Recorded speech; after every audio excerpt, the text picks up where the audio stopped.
Assalamualaikum warahmatullahi wabarakatuh. Saya Anissa Kodri. Di sini saya akan menjelaskan tentang dampak COVID-19 terhadap perekonomian di Indonesia.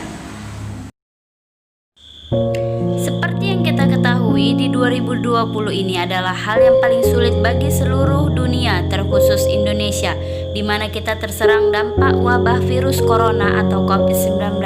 Dampak wabah virus corona atau COVID-19 tidak hanya merugikan sisi kesehatan virus yang bermula dari kota Wuhan, Tiongkok ini, bahkan turut mempengaruhi perekonomian negara-negara di seluruh dunia tak terkecuali di Indonesia.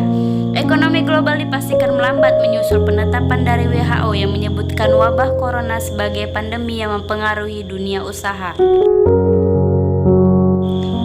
Di Indonesia, pemerintah mencoba melakukan berbagai upaya untuk menekan dampak virus corona terhadap industri.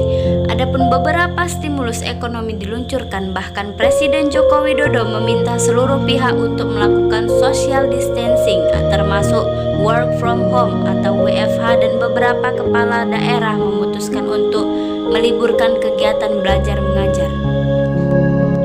Berikut rangkuman dampak dari pandemi COVID-19 terhadap perekonomian Indonesia.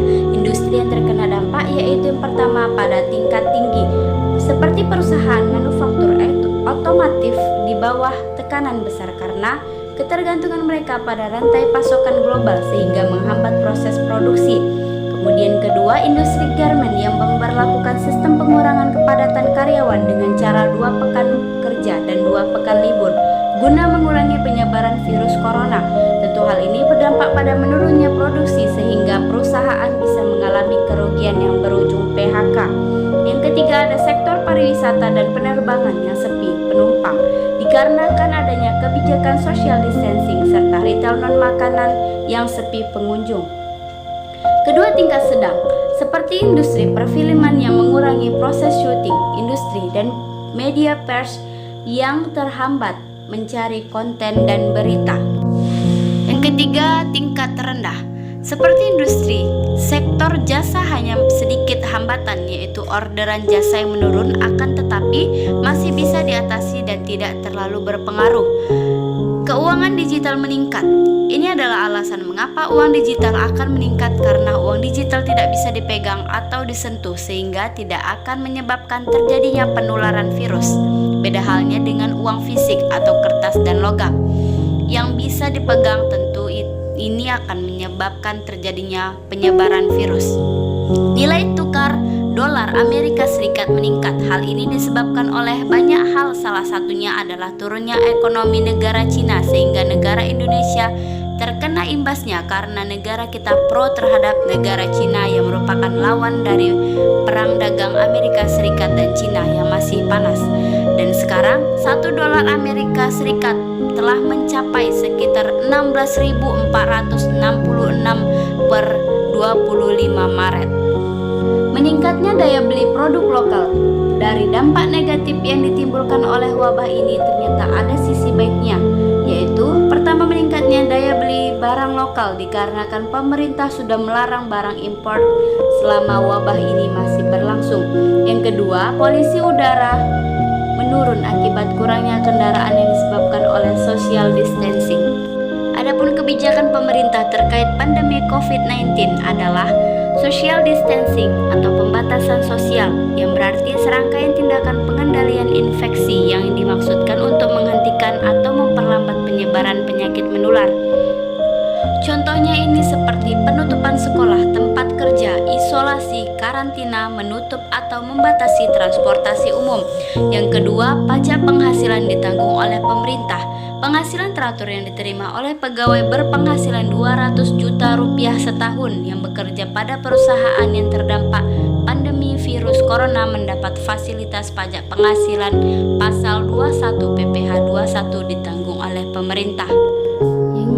Selanjutnya, kelonggaran membayar kredit. Pemerintah memberikan sejumlah intensif untuk kelompok usaha mikro, kecil, dan menengah atau UMKM, diantaranya kelonggaran membayar kredit hingga 1 tahun. Presiden Joko Widodo mengatakan intensif itu juga dengan penurunan bunga. Meski begitu, ketentuan itu hanya bisa dinikmati oleh UMKM dengan kredit di bawah 10 miliar. Selain UMKM, kelonggaran kredit juga akan diberikan kepada tukang Gojek dan sopir taksi. Kelonggaran pinjaman tersebut juga telah mendapat persetujuan dari Bank Indonesia dan Otoritas Jasa Keuangan. Adapun kelonggaran itu berlaku mulai 31 Maret 2020 sampai dengan 31 Maret 2021. Selanjutnya, subsidi listrik merupakan kebijakan keringanan biaya listrik kepada pelanggan PLN di tengah pandemi virus corona. Kebijakan tersebut sudah mulai diberlakukan sejak 1 April. PLN sudah berhasil menyediakan listrik gratis atau diskon untuk 8,5 juta pelanggan prabayar atau menggunakan token. Selanjutnya, belajar di rumah. Kementerian Pendidikan memberikan sejumlah acuan untuk pelaksanaan belajar dari rumah selama masa pandemi ini. Untuk menunjang proses kegiatan belajar dari rumah ini, Kemendikbud sudah melakukan kerjasama dengan beberapa provider telekomunikasi seperti Indosat, Telkomsel, dan XL untuk memberikan kuota edukasi untuk mengakses aplikasi ataupun website belajar.